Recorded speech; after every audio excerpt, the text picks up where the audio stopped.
statuesque vision stood outside the revolving doors of the Vance Industries skyscraper, a silhouette of calculated allure against the harsh Chicago afternoon sun. Her black sheath dress was a second skin over her sculpted figure, and long, dark hair cascaded over one shoulder. She shifted her weight, the movement a study in fluid grace, drawing the lingering glances of stockbrokers and interns alike. They all slowed their pace, their gazes snagged by the spectacle. When Chloe finally pushed her way out of the building, the vision turned, a slow smile gracing her painted lips. A familiar, infuriating glint of mischief danced in her eyes. The woman glided toward Chloe, her hips swaying with unpracticed rhythm, and tucked her arm possessively into Chloe's. She then leaned in, nuzzling her head against Chloe's shoulder in a gesture of intimate affection. A wave of heat washed over Chloe's face as she felt the weight of her colleague's stares. She managed a strained, brittle smile for their benefit before turning a venomous glare on her companion. In response, her younger brother, Ethan, merely arched a perfectly sculpted eyebrow. The scrutiny from the surrounding crowd was becoming unbearable. Ignoring his smug expression, she tightened her grip on his arm and practically sprinted away from the building, dragging him behind her. The whole charade was the result of a stupid bet Ethan had lost. Chloe's idea of a punishment was for him to show up at her office in drag, hoping to inflict a healthy dose of public embarrassment. She had grossly underestimated him. Since he knew no one there, he had shed all inhibition, transforming himself from her annoying brother into a captivating bombshell. The prank had backfired spectacularly, making her the center of a very public and very confusing spectacle. Her professional reputation was one thing, but if people started thinking she was dating women, her already bleak romantic prospects would completely evaporate. Once they were a safe distance away, she released him with a shove. He let out a low chuckle, sidestepping her attempt to swat him. The infuriating pest. She swore he would pay for this. The next morning, Chloe's cubicle became the office's most popular destination. Her male colleagues, one after another, found excuses to wander by. They peppered her with inquiries, wanting to know if the stunning woman from yesterday was her sister, and more pressingly, if she was single. They pleaded for a phone number.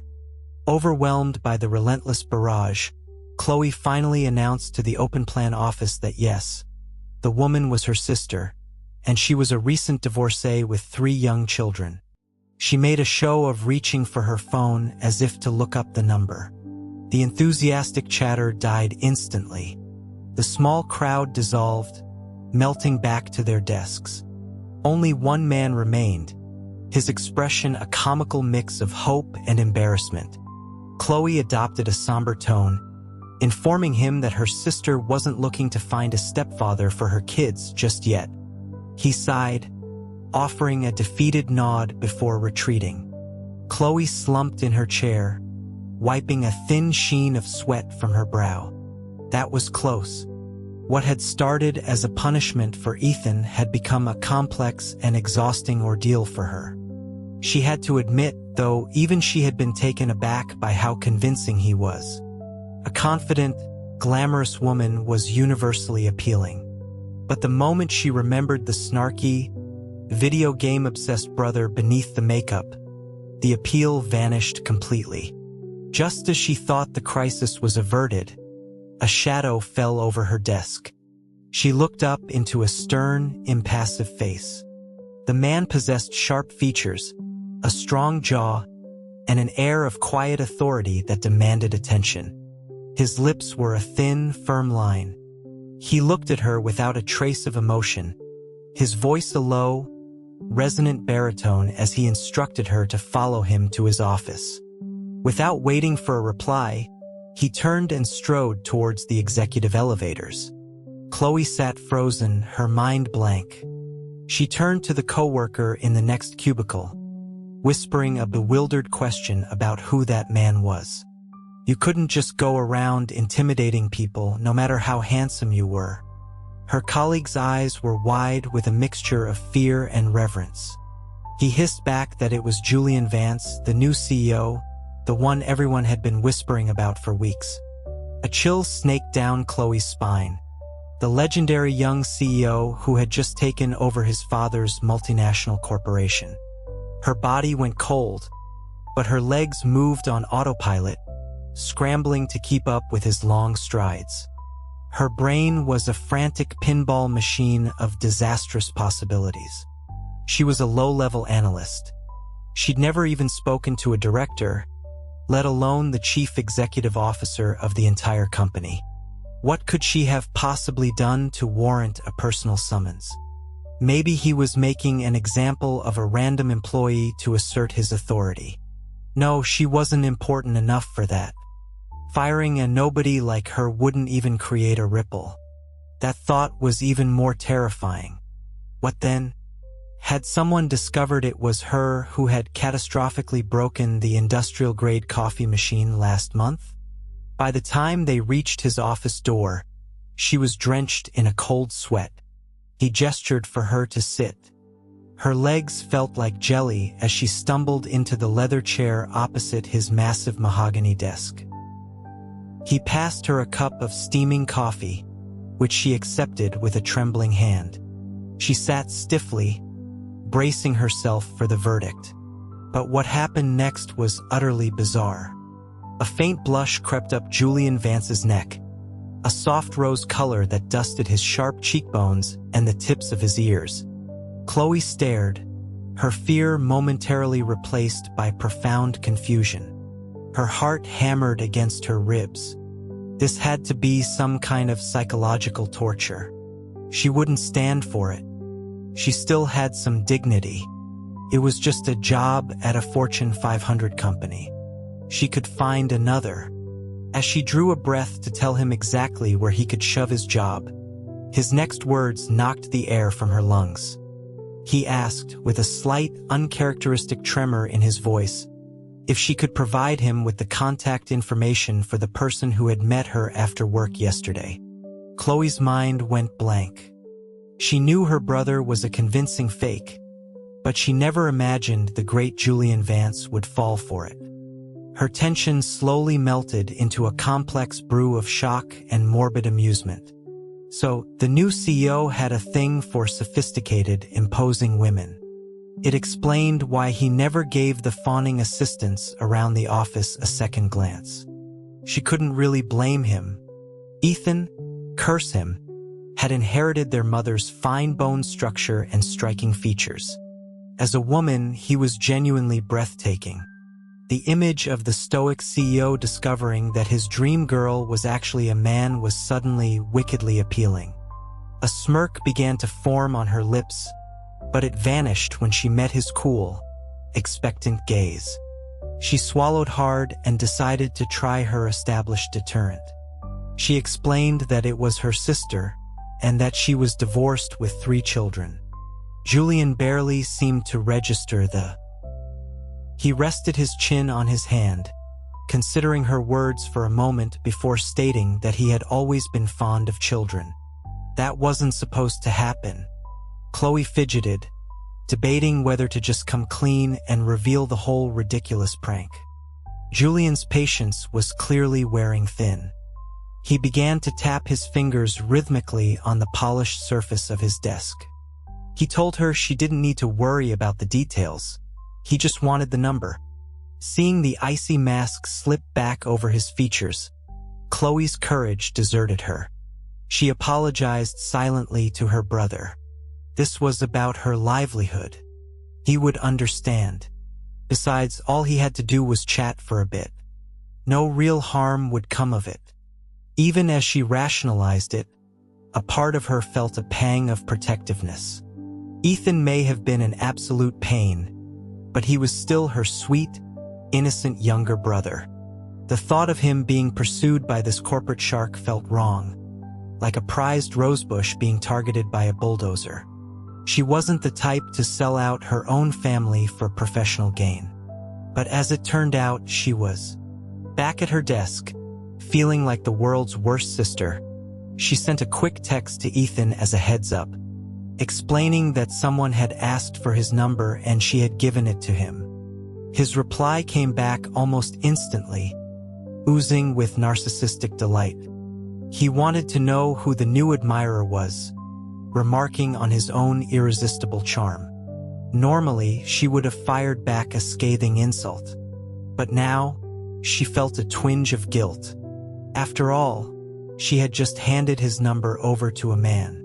Still, he was being insufferably smug. He added a comment asking if everyone thought she was a lesbian now, and that she should thank him for fending off unwanted male attention. That was it. Her guilt evaporated. All her stress from the past 24 hours was his fault. She typed back a furious message telling him to get lost and stop causing trouble. Suddenly, she didn't regret selling him out at all. Let the insufferable jerk get a taste of the iceberg CEO. He had it coming. That evening, Ethan sauntered into the living room, striking a pose. He gloated that his admirer had already been in touch and had asked him out to dinner.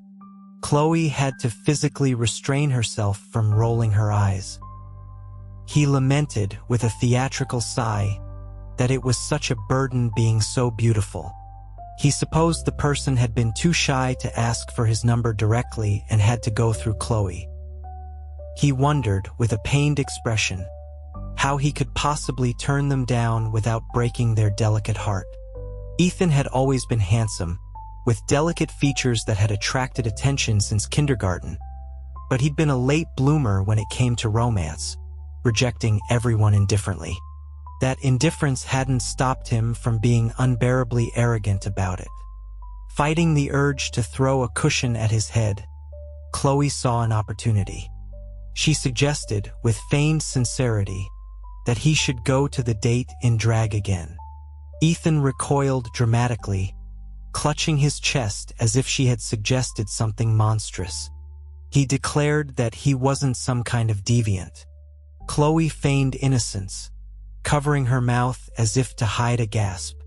But then, a slow, calculating look spread across Ethan's face. He snapped his fingers, a look of sudden insight on his face. He called her a genius.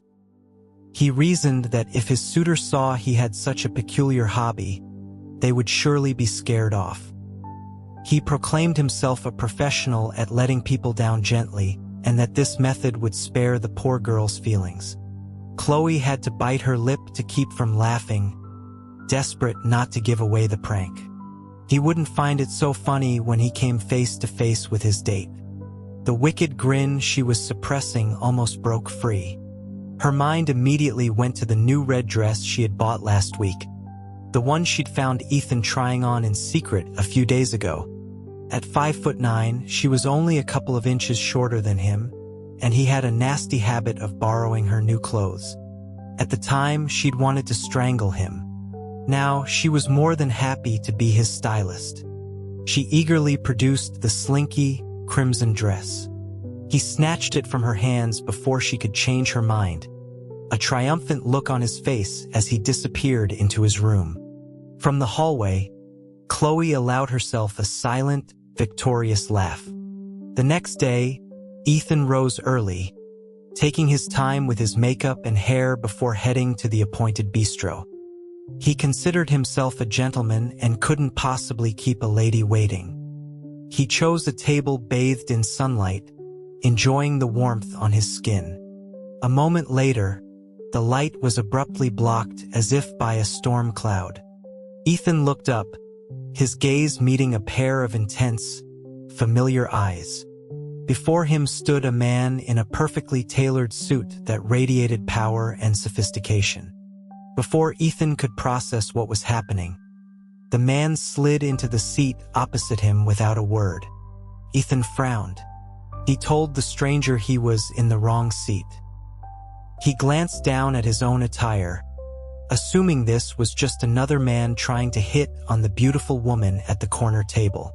He took a second look at the man. He was incredibly handsome, but his manners were appalling. The man stated that they had an arrangement.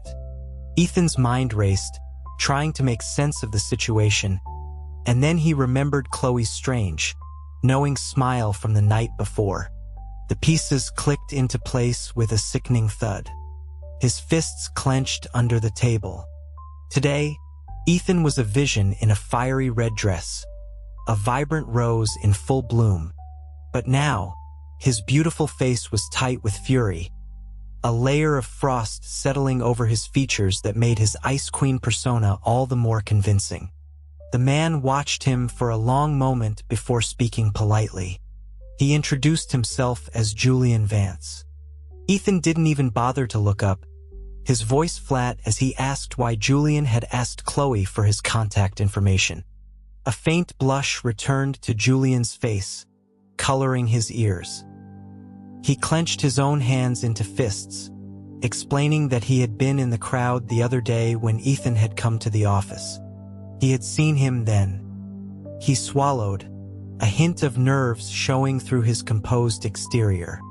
Ethan's brow furrowed as he pressed him, asking if he was his sister's co-worker.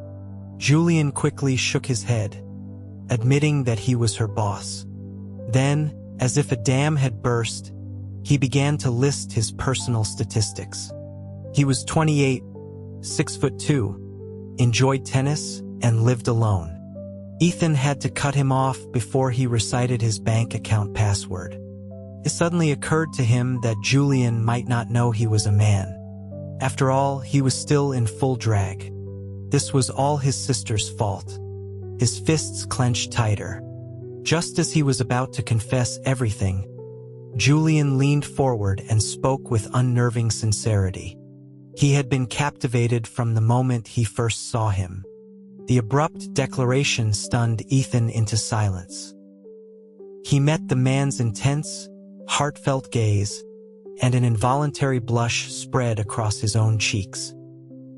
He cleared his throat, trying to regain his composure and maintain the aloof persona he had constructed, but he was flustered. How could someone feel so strongly from just a single glance? Throughout the meal, Ethan tried to find an opening to tell the truth, but it was impossible. Julian was relentlessly attentive, constantly placing food on his plate and filling the air with conversation, never leaving a moment of silence. "Chloe!"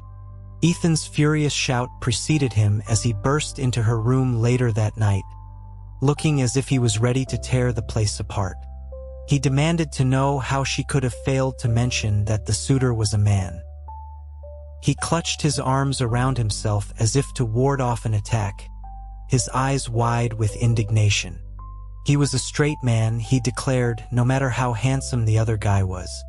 The sight of his fierce, defensive posture, like a cornered rabbit defending its honor, was almost too much for Chloe to bear. His eyes narrowed with suspicion as he asked if she was planning to sell her own brother out just to keep her stupid job. Hearing his accusation, Chloe felt a genuine flicker of fear. Julian was a CEO. If he found out he'd been deceived by a low-level employee, the consequences could be catastrophic. She quickly put on her most apologetic face, begging her little brother to just meet with him a few more times. They could invent an excuse later, something about incompatibility, and end it cleanly. Ethan was all bark and no bite. Despite his loud, profanity-laced protests, she knew he was already softening. A glass of water and a quick shoulder rub was all it took for him to start looking smug again, his tail practically wagging. She reassured him that Julian only liked the glamorous, intimidating type. All he had to do was act in a way Julian would find unappealing, and he would lose interest soon enough. From then on, Chloe became Ethan's personal stylist before every date. She put her heart and soul into creating looks designed to repel Julian. She dressed Ethan in saccharine, girly outfits, pastel pink tops, frilly skirts, and an assortment of cutesy accessories. Other times, she aimed for an innocent, pure aesthetic. Plain white sundresses, simple canvas sneakers, and minimal makeup, turning him into the picture of a demure wallflower. Since Julian was supposedly drawn to powerful women, she intentionally steered Ethan in the complete opposite direction.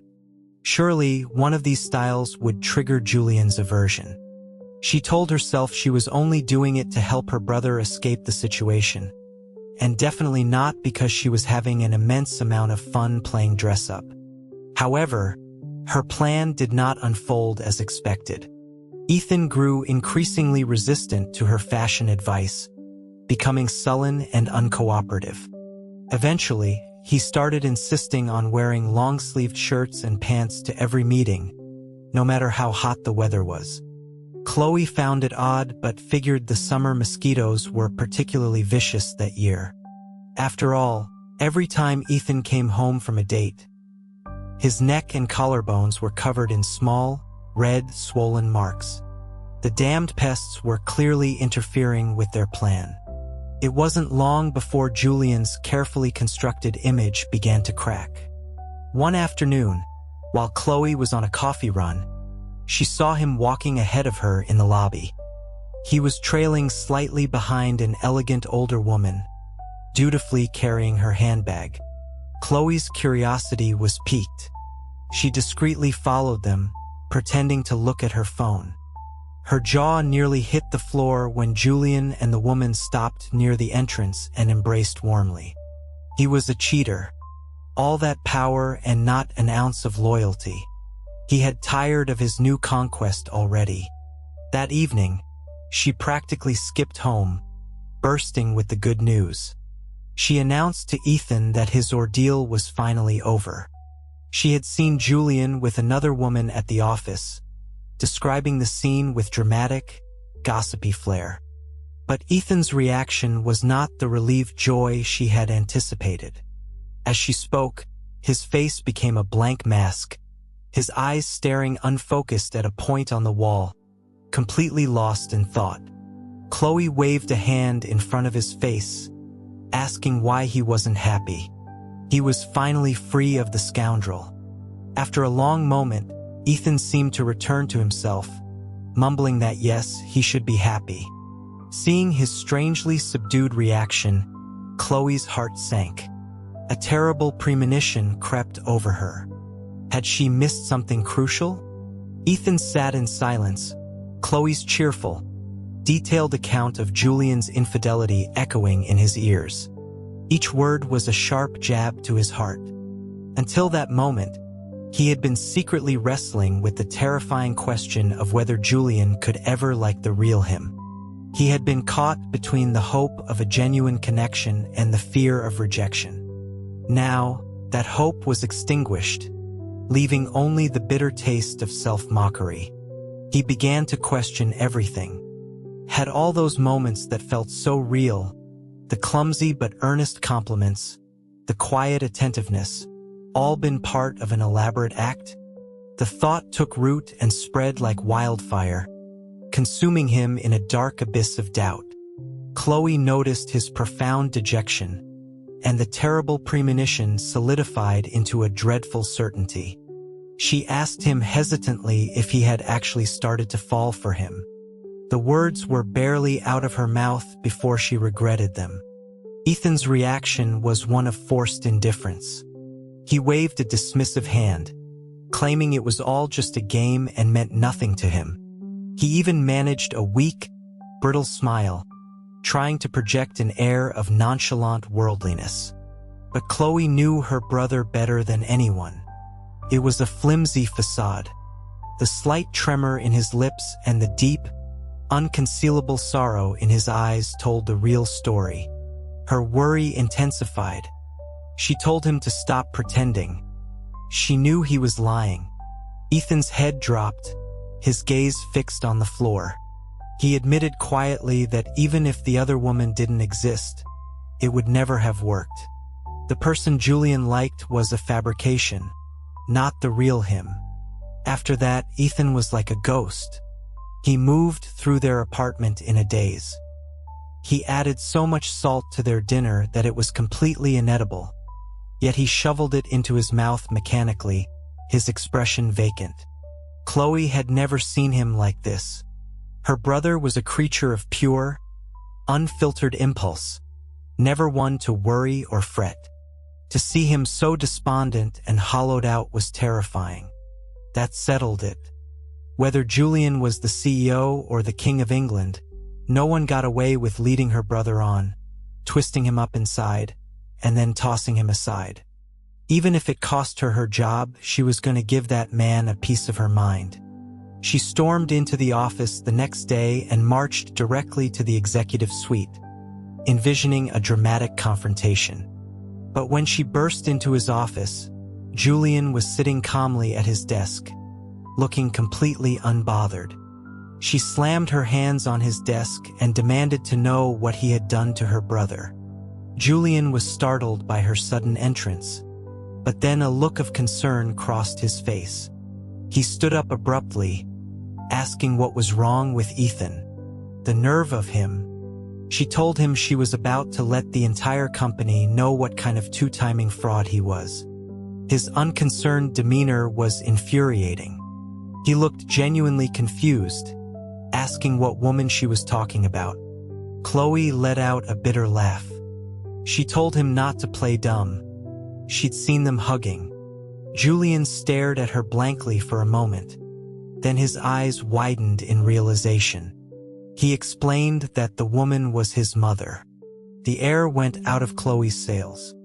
Oh no, Ethan must have misunderstood. Julian frantically dialed Ethan's number, but it went straight to voicemail. He turned to Chloe, grabbing her arm, his composure gone. He asked where Ethan was, saying he had to find him and explain. He couldn't let him think the wrong thing. Chloe, her confidence shattered, muttered that it didn't matter anyway.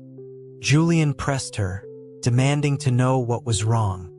Taking a deep breath, Chloe closed her eyes and blurted it out. Ethan was a man. Julian simply stared at her, a completely baffled expression on his face. He replied, of course he was a man. What else would he be? Chloe was the one who was baffled now. She asked him how he could have known, questioning why he wasn't surprised that Ethan had been dressing as a woman. Julian calmly stated that he respected his choices and hobbies. Chloe was speechless, staring at him. Wait a minute. How did he know Ethan was a man? Had he spied on him? The thought of her brother's privacy being violated sent a fresh wave of anger through her. She pointed an accusing finger at him. He was taken aback, vehemently denying it. He insisted Ethan had always been a man. His response made no sense. Chloe waved her hand impatiently, telling him to stop being confusing. How did he know Ethan had always been a man, when he'd only ever seen him in drag? Julian explained that he had known him for a very long time. So he'd known he was a man from the start? Chloe's curiosity overrode her anger. She asked if that meant he was attracted to men. Julian's response was quiet but firm. He was only attracted to Ethan. It had nothing to do with gender. The confident CEO suddenly seemed to shrink, becoming flustered and tongue-tied. His face flushed a deep crimson, and he looked down at the floor. After a long pause, as if gathering all his courage, he spoke again, his voice barely a whisper. He confessed that he had been in love with him since they were kids. A nostalgic, tender look softened his features. He said Ethan was like the sun, and he had warmed his entire world. Chloe listened, stunned, to Julian Vance's secret childhood crush, feeling a strange sense of pride. Her brother, the slayer of hearts, conquering all, regardless of gender. Suddenly, the heavy office door creaked open. Ethan stood frozen in the doorway, his face as red as a ripe tomato. In a flash, a black blur shot past Chloe. Before she could even register the movement, Julian was at Ethan's side, his strong hands gripping Ethan's shoulders. Julian looked down, his face a portrait of guilt. He apologized for being so slow, for not realizing how insecure Ethan must have felt. He said he was wrong for not introducing him to his parents sooner, which would have prevented the whole misunderstanding. He begged him not to ignore him. With a choked sob, Ethan threw himself into Julian's arms. Chloe felt like a third wheel at a wedding. It seemed she had unwittingly played the part of the meddling villain in their convoluted romance, creating obstacles for them to overcome. Just as the two men were lost in their emotional reunion, a new voice cut through the air. A woman remarked on their public display of affection, noting that there were other people in the room. Her gaze fell on Chloe, and her eyes narrowed in thought. She commented that the young lady looked awfully familiar. Then her face lit up with recognition. She exclaimed that it was little Chloe, and how she had grown into a beautiful young woman. Hearing the voice and the old nickname, Chloe's own memories clicked into place. She looked past the couple to the woman standing in the doorway, her face older but fundamentally unchanged. It was Mrs. Davison, their old neighbor from when they were kids. And if that was Mrs. Davison, then Julian Vance was the annoying little boy from next door who was always trying to steal Ethan away to play with him. The whole affair had been one massive, ridiculous misunderstanding. Later that evening, eating dinner at the Davisons' home, Mrs. Davison laughed heartily as she dragged Chloe away, leaving the new couple alone. And so, because her brother was now dating her boss, Chloe's life at the office became significantly more relaxed.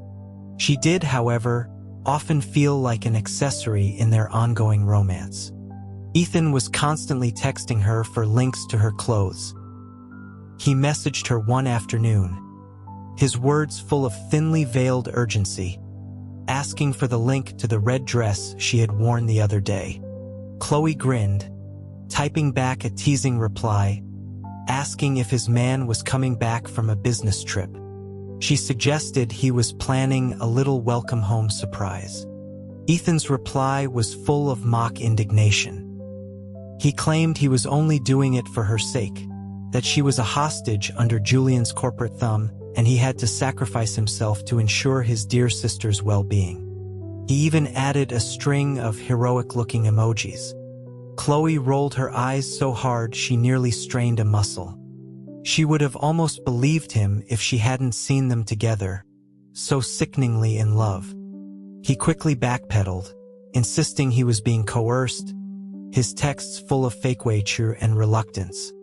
Chloe's protective instincts flared. She declared that this would not stand. No one bullied her little brother. She was going to go have a word with Julian.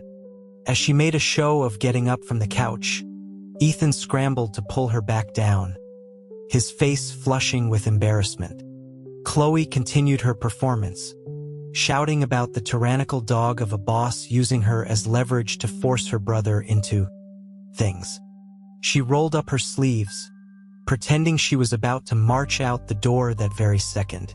Ethan, now beet red, finally cracked. "Fine," he yelled. "I'm doing it because I want to. Are you happy now?" It was a bright, sunny morning, but for 10-year-old Julian, the world felt cold and gray. His parents' shouting had reached a crescendo, ending with the final, terrible decision to separate. His mother had packed their bags, her hand tight around his, and they had left the only home he'd ever known. Everything in the new neighborhood was alien and intimidating. The unfamiliar trees, the different styles of houses, the faces of strangers.